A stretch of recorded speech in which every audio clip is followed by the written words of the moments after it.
Assalamualaikum warahmatullahi wabarakatuh. Alhamdulillah. Alhamdulillahi rabbil alamin.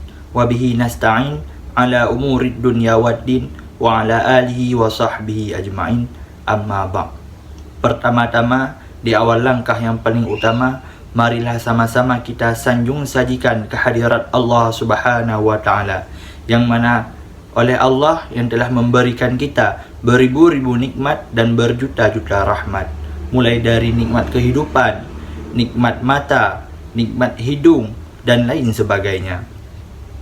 Salawat beriringkan salam, marilah sama-sama kita mahkotakan kepada baginda Nabi besar Muhammad sallallahu alaihi wasallam, yang mana dengan sebab beliaulah kita dapat merasakan nikmat iman dan nikmat Islam pada saat ini, yang dahulunya dari alam jahiliyah hingga sekarang kita merasakan pada alam Islamiyah. Penghormatan terutama sekali kepada Bapak Saiful Bahri selaku dosen pembimbing agama, dan penghormatan kepada khususnya kepada teman-teman sekalian yang seperjuangan dan menonton video ini. Baiklah, izinkan saya memperkenalkan diri saya. Saya Muhammad Arif Saputra dengan NIM 21017044 dari kelas Pendidikan Agama A5, Fakultas Teknik Prodi Teknik Informatika.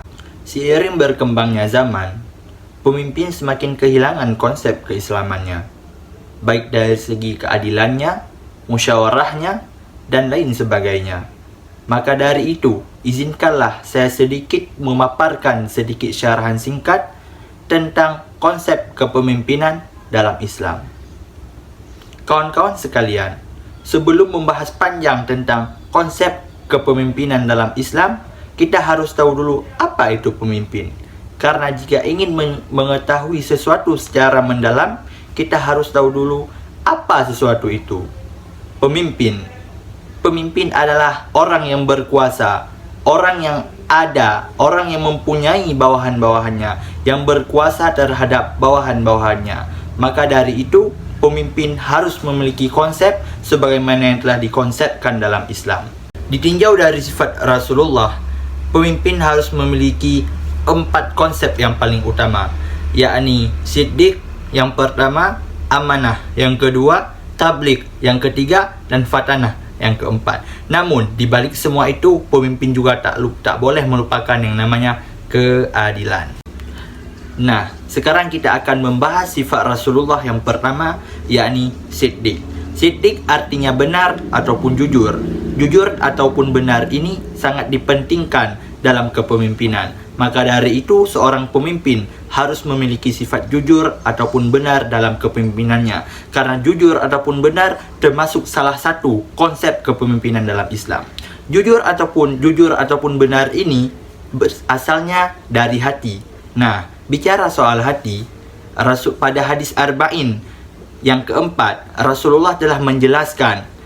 Di awal hadisnya, Rasulullah menjelaskan tentang proses terciptanya manusia, sehingga ajal, amal, rezeki, bahagia atau sengsaranya. Namun, setelah Rasulullah menjelaskan tentang proses terciptanya manusia, di sambungannya Rasulullah menambahkan ala wa inna likulli malikin himan. Ketahuilah bahwa sungguhnya tiap-tiap raja itu memiliki peraturan, memiliki batas, memiliki batasan, memiliki larangan. Ala wa inna himallahu maharimu. Ketahuilah bahwa sungguhnya larangan Allah adalah apa yang diharamkannya. Maka kawan-kawan sekalian, apa yang diharamkan oleh Allah jangan sekali-sekali kita dekati, karena larangan Allah, yang diharamkan Allah adalah batasan larangan yang telah ditetapkan Allah kepada makhluknya. Sambungan lagi hadis Rasulullah, ala wa inna fi kulli jasadin mudratan. Ketahuilah bahwa pada setiap-tiap jasad, pada tiap-tiap tubuh ada mudrah. Apa mudrah? Segumpal daging. Daging ini wa iza salahat salahal jasadu kullu, wa iza fasadat fasadal jasadu kullu. Apabila daging ini baik, maka baik pula seluruh anggota tubuhnya. Dan apabila daging ini jahat, maka jahat pula seluruh anggota tubuhnya. Maka apa daging itu? Ala, sambungan dari hadis Rasulullah, ketahuilah wahya al-qalbu, dia adalah hati. Maka dari itu kawan-kawan sekalian, hati-hati dengan hati, karena hati dapat melukai, dapat juga membawa kita kepada hal yang kita cintai. Nah, sifat kedua dari sifat Rasulullah yang harus diterapkan dalam kepemimpinan, sebagaimana kepemimpinan dalam konsep Islam, adalah amanah. Amanah ini berarti kepercayaan. Apa yang sudah diamanahkan kepada seorang pemimpin harus dipertanggungjawabkan dengan sepenuhnya. Pemimpin harus sanggup mengemban yang namanya amanah. Pemimpin harus sanggup menyejahterakan rakyat dan lain sebagainya. Apa-apa yang dipimpin harus sanggup mengemban yang namanya amanah. Karena amanah dalam sebuah kepemimpinan sangat penting, dan juga karena amanah termasuk dalam salah satu sifat Rasulullah yang kita tinjau dari konsep kepemimpinan dalam Islam.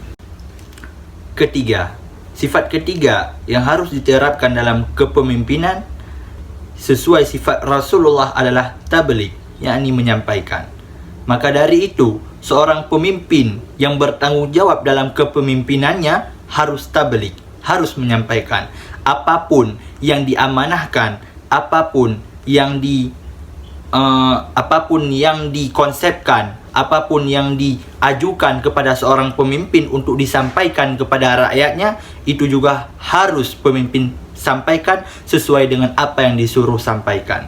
Karena menyampaikan adalah salah satu sifat yang harus diterapkan Rasulullah, yang harus diterapkan pemimpin sesuai sifat-sifatnya Rasulullah.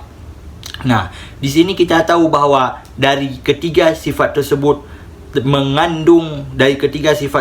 mengandung kecocokan ataupun bersambungan. Pertama, kita harus jujur. Kedua, amanah. Ketiga, harus menyampaikan. Orang yang menyampaikan tanpa ada sifat jujur, maka yang disampaikan akan menjadi bohong. Orang yang menyampaikan tanpa ada sifat amanah, maka yang disampaikannya tidak akan tersampaikan.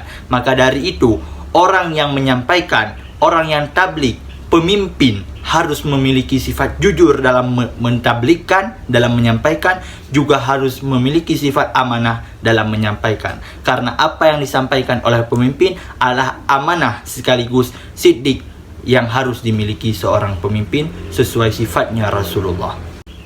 Yang terakhir, sifat Rasulullah yang harus diterapkan dalam seorang pemimpin, yaitu sesuai konsepnya dalam Islam, yaitu fatanah.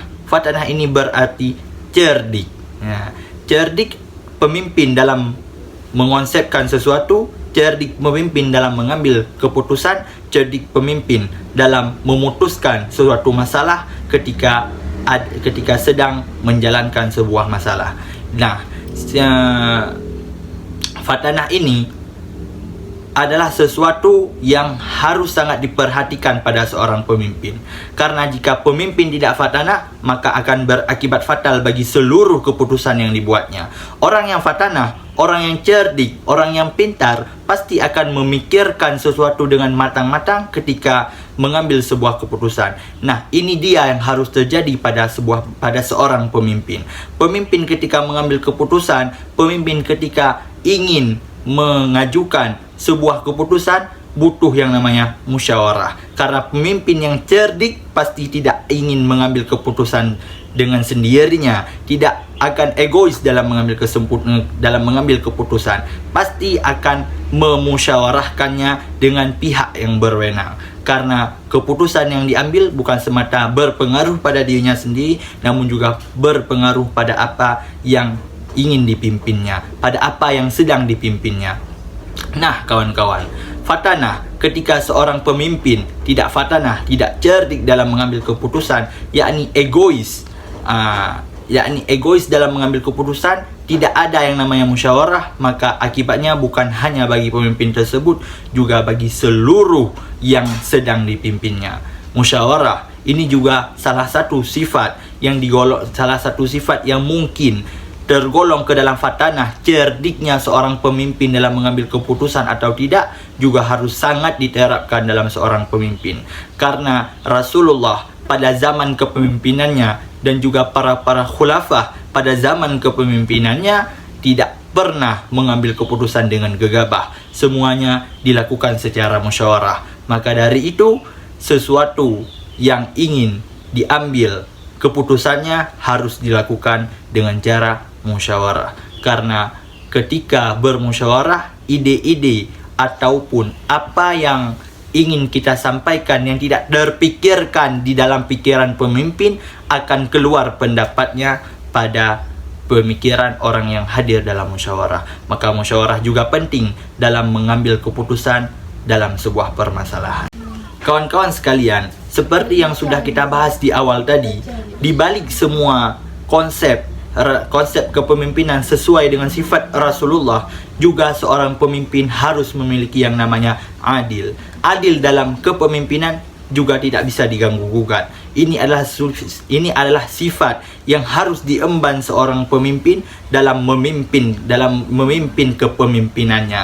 Karena adil adalah sesuatu yang sangat berat dalam sebuah kepemimpinan. Bahkan dalam tongkat Nabi Musa terkandung 4 kalimat yang salah satunya mengandung tentang kepemimpinan, yakni al-imamu la ya'dilu bi imamihi huwa wa fir'aun sawaun. Imam ataupun pemimpin yang tidak adil, yang tidak bersifat adil dalam kepemimpinannya, dia dan Fir'aun sama. Siapa di sini yang ingin disamakan dengan Fir'aun? Seperti yang kita ketahui, Fir'aun adalah seorang makhluk yang sangat sombong sehingga menyombongkan dirinya mengaku sebagai Tuhan. Maka dari itu saya rasa tidak ada yang ingin disamakan dengan Fir'aun. Namun pemimpin yang tidak adil dalam kepemimpinannya, dia disamakan dengan Fir'aun. Huwa wa Fir'aun sawaun. Maka dari itu harus adil dalam pemimpin. Juga adil dalam kepemimpinan adalah salah satu konsep yang harus diterapkan seorang pemimpin sesuai konsepnya dalam Islam. Kawan-kawan sekalian, membahas soal Fir'aun, dari sekian sifat buruknya, dari sekian buruknya Fir'aun, ternyata juga ada yang dapat diambil contoh dari seorang Fir'aun. Fir'aun tidak pernah tidur subuh. Maka dari itu pemimpin juga harusnya, bahkan ini bukan hanya berlaku bagi seorang pemimpin, juga berlaku bagi seluruh orang, seluruh umat Islam. Maka bahwa tidur subuh dapat mendatangkan kemiskinan. Maka dari itu, di balik Fir'aun yang sifatnya tidak adil juga dapat kita ambil contoh. Karena undur maqala wala tandur maqala. Lihatlah apa yang dilakukannya, jangan lihat siapa dia. Jika ada sifat baik yang dapat kita ambil darinya, maka ambillah. Jika yang buruk, maka buanglah. Nah, kawan-kawan sekalian, dari sekalian sifat-sifat yang telah saya sebutkan, dari sekian konsep-konsep yang telah saya sebutkan untuk diterapkan seorang pemimpin sesuai konsepnya dalam keislaman, yakni siddiq, amanah, siddiq, benar, jujur, amanah, yakni kepercayaan, tabligh, menyampaikan, fatanah, cerdik, dan juga harus bermusyawarah dalam mengambil keputusan, dan terakhir adil. Dari segala itu, kembali lagi kepada yang telah saya jelaskan di awal, yakni hati. Pemimpin yang tidak berhati-hati dengan hati, maka tak akan mencapai apa sifat-sifat konsep-konsep yang telah saya jelaskan. Namun, pemimpin yang berhati-hati dengan hati, dia akan mencapai konsep-konsep yang telah saya sebutkan dan dapat diterapkan dalam kepemimpinannya sehingga mendapat respon positif dari apa yang dipimpin dan apa yang sedang dipimpin. Dan jika pemimpin yang berhati-hati dengan hati, insya Allah negeri tersebut akan menjadi baldatun tayyibatun wa rabbul ghafur. Sekian pembahasan dari saya tentang konsep kepemimpinan dalam Islam. Jika ada yang kurang, maka mohon ditambah, ataupun jika ada yang salah, jangan diambil, karena kembali lagi kepada undur maqala wala tandur maqala. Ambil baiknya, buang buruknya. Assalamualaikum warahmatullahi wabarakatuh.